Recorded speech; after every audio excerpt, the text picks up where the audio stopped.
I am getting super vulnerable in this episode and sharing my best and worst investments I've made in business, to include the total amount of money I have invested in my business since its inception, what things I would pay for again, and what things were big mistakes. So if you want a real peek behind the curtain as far as finances and investments go, then this episode is for you.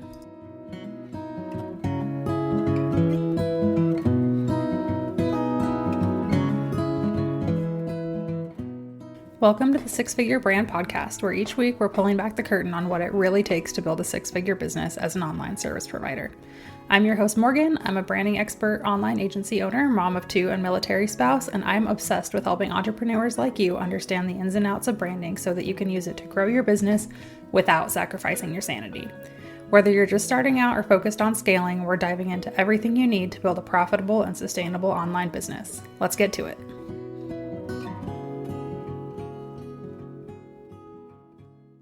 Have you ever heard that saying, it costs money to make money? If so, that's correct. And today I'm going to give you all the behind the scenes of how much money it has cost me to run my business, what things I think were good investments, what things I think were bad investments. And I'm hoping that you can learn from some of my wins and from some of my mistakes. So I started Spect & Co. as a side hustle in 2016. If you want more backstory into how I got here, listen to episode 1 of the podcast where I kind of give a deep dive into my business evolution story. Since I started my business, I have invested, this makes me kind of want to barf to say out loud. I have invested $274,000 into my business. So some of those obviously have been 10 out of 10 amazing investments. Absolutely would do it again. And a lot of them have also been huge lessons learned. I really don't feel like there's enough transparency in the online business world around how much it actually costs to run a business. And I'm going to do another episode on that, breaking down what online business actually costs. But more importantly, when people invest money into something that turns out to be not a great investment, there's a lot of shame and embarrassment around it, and we don't really talk about it enough. And I would like to end that stigma a little bit because we all do it. So let's dive in. I want to end this on a high note. So we're going to go worst investments first. Ready? My number one worst investment, and these aren't really necessarily in a particular order, but the first thing for sure that came to mind that I was like, yeah, Morgan, shouldn't have done that, was paid leads. So this wasn't a huge investment. It was a couple $100. So in the grand scheme of things, not a big deal. And my thought was, whenever I got pitched it, like, it's not that much money. Why not try it?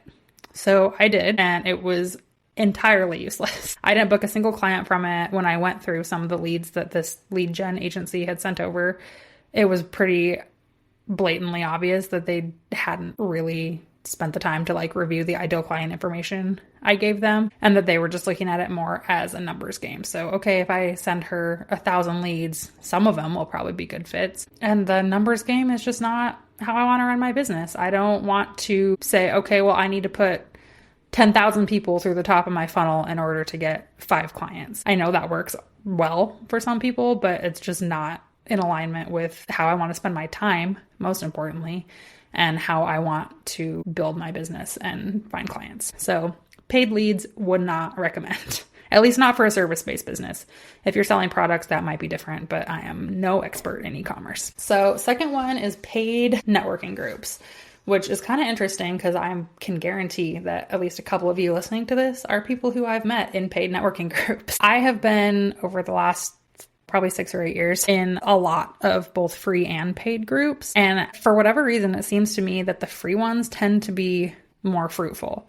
I don't exactly know why that is. I'm not sure if it's just because people are there with a little more genuine desire to help each other and not so much feeling like, well, I paid for this, so I should be getting something out of it. But yeah, 10 out of 10 times the free groups that I've been in have ultimately turned into more business than the paid groups, even if sometimes maybe it does take a little bit longer. And I also, this kind of goes along with the paid leads thing, I no longer subscribe to the pay to play mentality. I don't think that this is the type of thing that you must spend money on to be successful in business. I think there are things that you do need to pay for. For example, I'm not going to be a very successful graphic designer if I don't pay for graphic design software. So there's things like that that are hard fixed costs, and networking and lead gen, I don't think are a necessity. Next is shiny object syndrome courses. So if you've been in the online business world for any amount of time, I know that you know what I'm talking about. There's been so many things that I see an ad for or somebody posts on Instagram and I'm like, oh, I need that. And typically they're not super expensive. I would say they're anywhere from like $27 to $97-ish.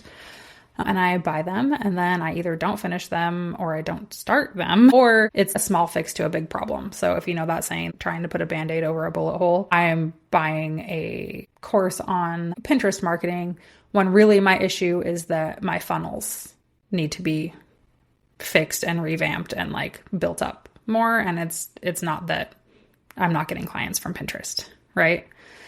I have also learned over the years, both as just my life has evolved, like I've had kids and I have less time and I've kind of realized what I like doing in business and what I'm good at versus what I don't like doing and I kind of suck at. I've just learned about myself that it's better for me just to hire somebody to either do the thing for me or teach me one-on-one versus buying some self-paced course or program or whatever that I don't have the time for or that I'm going to get bored of and not finish. And finally, last worst investment in business, I truly feel kind of bad putting this one in here in the name of transparency. I think it's important to talk about is things that my friends are selling. So I have a lot of friends in the online business world and I love them all dearly. I also have had to work hard at telling myself that I don't need to buy every single thing that they're selling just because I want to support them and I want to see them win. I do want to support them and I do want to see them win. But let's say like I have a lot of copywriter friends, right? Let's say one of my copywriter friends is doing a group like copy coaching program for $297, right? I could buy the program, join it, maybe complete it, maybe not, who knows. And I helped her make $297 and feel good about herself, which is great. Or I could send my email list an email about the program and post it on Instagram and hype her up and share her content and help her make sales other ways. And maybe 3 or 4 or 5 people would buy her thing. And then I helped her make $1,000 and get in front of way more people than she would have otherwise. So I don't want to say that they've been bad investments because my friends are all pretty cool and all the stuff that they sell works and is helpful in business. But a lot of them were not things that I truly needed. And I was just buying them because I wanted to show up and support my friends. And now I know that there are other better ways that I can do that. So quick recap, worst investments that I've made so far in business: paid leads, paid networking groups, shiny object syndrome courses that I don't need, and random stuff that my friends are selling because I want to support them. So let's jump into the best investments because I think this is where hopefully you'll be able to learn a lot from places that I've actually made the right move. So first is coaching. And boy, do I have some feels about the coaching industry. And I will for sure do a deep dive on that at some point. I think it's really important to be careful about who you hire as a coach. But for me, coaching has been by far my biggest investment to date.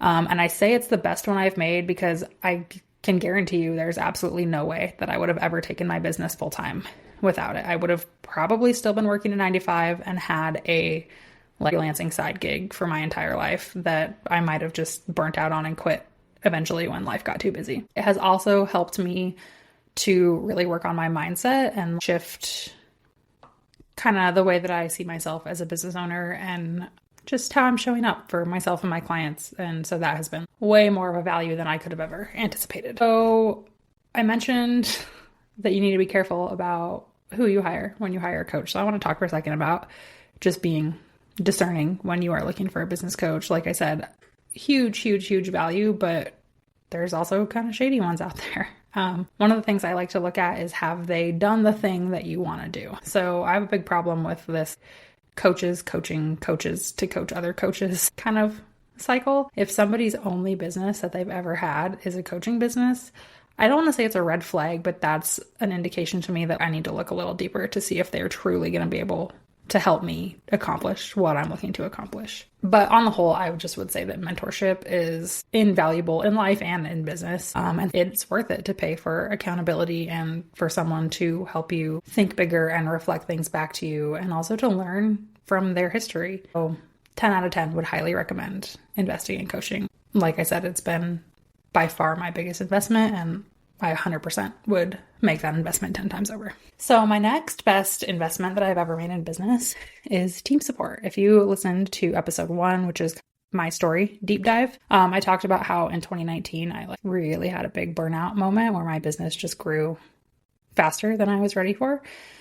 And I had to kind of panic a little bit and be like, oh crap, I need to hire help. So my first hire was a virtual assistant. I talk more about this in that episode, but I hired a gal named Sadie, who is a good friend of mine now, and she eventually grew her business into a VA agency. I'm still working with them to this day, several years later. So that was my first team hire, and a very, very smart use of my money that allowed me to really start focusing more on my zone of genius in business and stop wasting time, but more importantly, brain space on all of the admin work and just things that didn't require me to do them. So I could open myself up to spend more time on design, more time finding clients, more time taking care of myself so that I could show up better. So that was a really great investment. On my team, I also have a graphic designer. So she helps me out with basically everything in a branding project after the initial logo design phase. And then she also helps us support all of our members inside the Six Figure Brand Society. Again, it at this stage in my life is well worth it for me to invest money into hiring support that's going to free up more of my time. So I would not be able to support as many people as I do as far as like clients and membership folks go if I did not have an additional designer on my team. I've also hired various contractors on a project basis. So for things like copy, photography, SEO, that type of stuff. And most of those I would say have been really good investments. The thing that I would impart upon you when it comes to hiring contractors in your business is, one, don't just look at their client testimonials that they post on their website.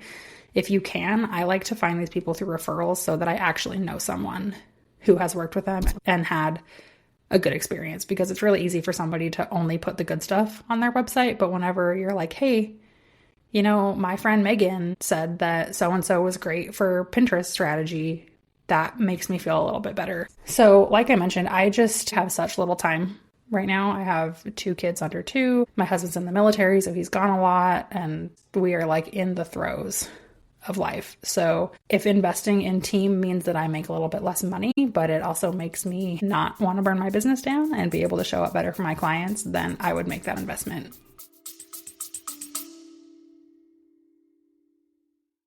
Is your brand and website feeling stale, outdated, and disjointed? If you're feeling a little called out, we should chat. Spect & Co is here to help you show up with more confidence and book more clients through personalized and strategic branding and website design. Anyone could design you a pretty logo, but our strategy-backed system has helped our clients triple their audience size, double their revenue year over year, and increase their rates by over 30%. If that sounds too good to be true, I promise it's not. Use the link in the show notes to book a free discovery call so we can chat about what strategic branding and web design could mean for your business. 10 times over. Okay, third best business investment. This is going to be a list of a few things.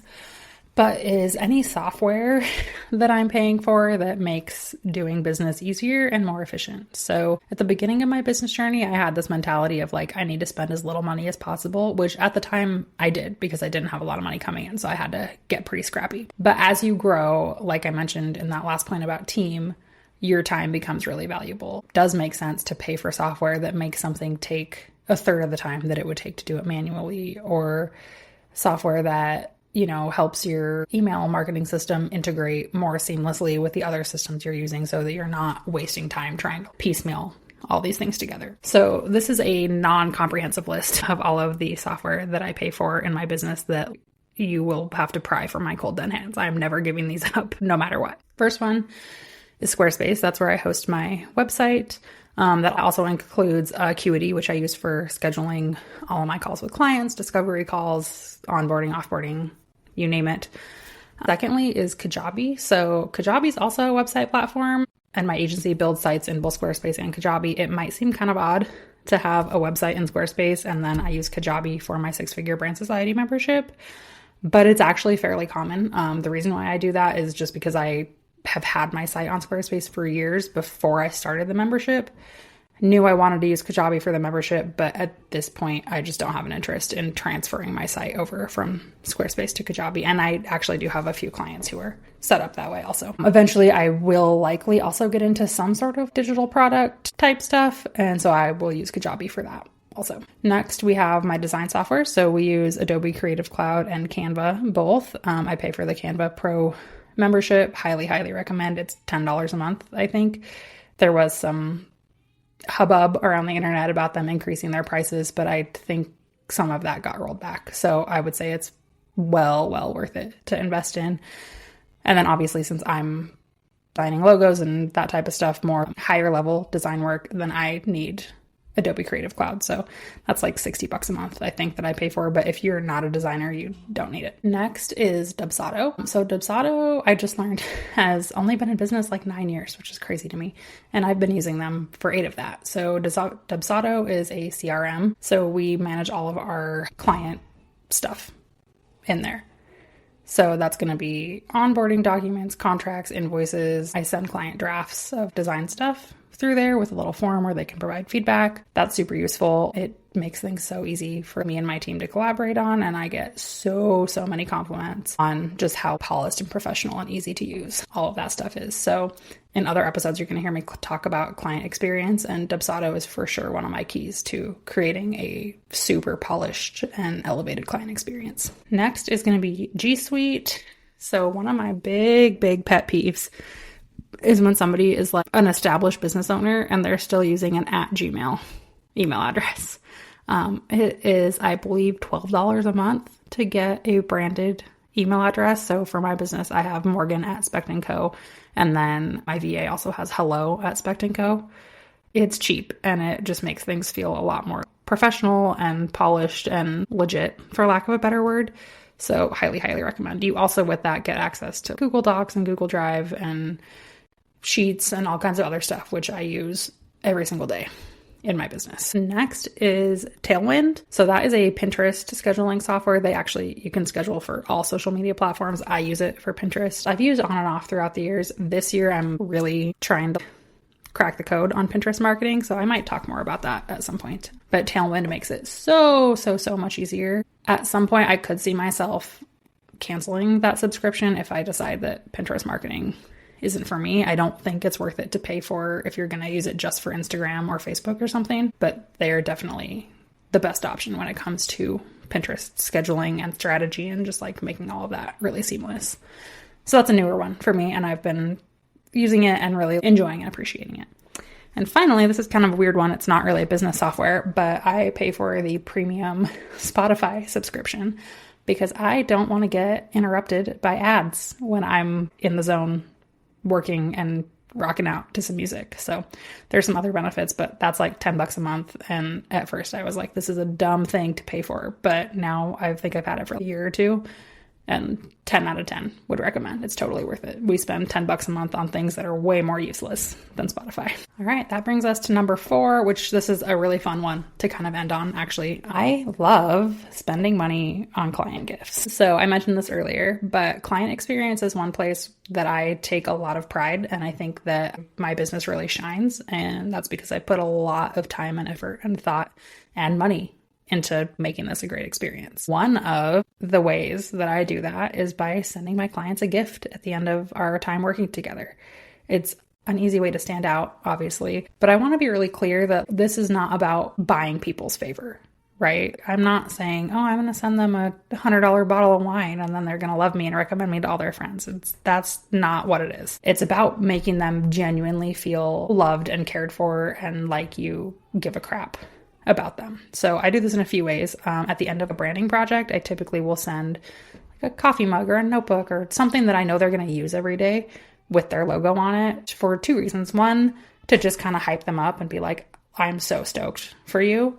And also to give them a reminder every day of how hard they've worked to get to this point in their business. And bonus is that they also think of me every day. So whenever their friend is like, hey, I need a website, or I need this, or I need that, they're going to think of Morgan. And it doesn't have to be a huge amount. I mean, honestly, you could just send somebody a handwritten card, and I am telling you from experience, that would go a long way. So client gifts are one area that I am never going to skimp, and I'm happy to have invested a good amount of money in those over the years. So I just kind of want to conclude by saying that, doing business is expensive. And over however long you're in business, which I hope is a very long time, you are going to make a lot of good investments and some bad ones. And it's normal. And I don't want you to beat yourself up over it. The takeaway that I would like for you to have from this episode is just to really double down on the good ones. If client gifts are working for you and paying for Spotify is working for you and investing in someone cleaning your house is working for you, keep doing that and then learn from the bad ones. So I tried to give you some takeaways of things that I learned from my bad investments, like not subscribing to the pay to play model, realizing that there's other better ways to support my business friends, those type of things. And hopefully you can learn from my mistakes and also learn from yours as well. And then for today's shout out, I mentioned this earlier in the episode, but I want to shout out my OG business coach, Erin Morgan. She is by far my best business investment yet. She really, truly did help me build my freelance gig into a real legit business. And I would not have left my 9-to-5 without her. So I owe everything that I've accomplished in the business world to Erin. Over the years, she's become a great friend and one of my best cheerleaders. And I truly, truly believe that everyone needs an Erin in their life. So if you are a creative entrepreneur looking for a coach, I will drop her LinkedIn profile in the show notes, and I would really encourage you to connect with her. All right, see you next time. Thanks for tuning in to the Six Figure Brand Podcast. If you enjoyed today's episode, please be sure to rate the show and leave a review on whatever app you're listening on. And as a thank you, I'll send you coffee on me. Yes, I'm serious. As a smaller show for now, you taking the time to do this makes a huge impact on how we can reach more people and how I can continue to create this content for free. When you take a screenshot of your review, follow and tag me on Instagram at @SpectandCo. I'll send you a $5 Starbucks gift card. As always, don't forget to check out the show notes for any links or resources I mentioned during the episode. Thanks again for listening, and I'll catch you next week.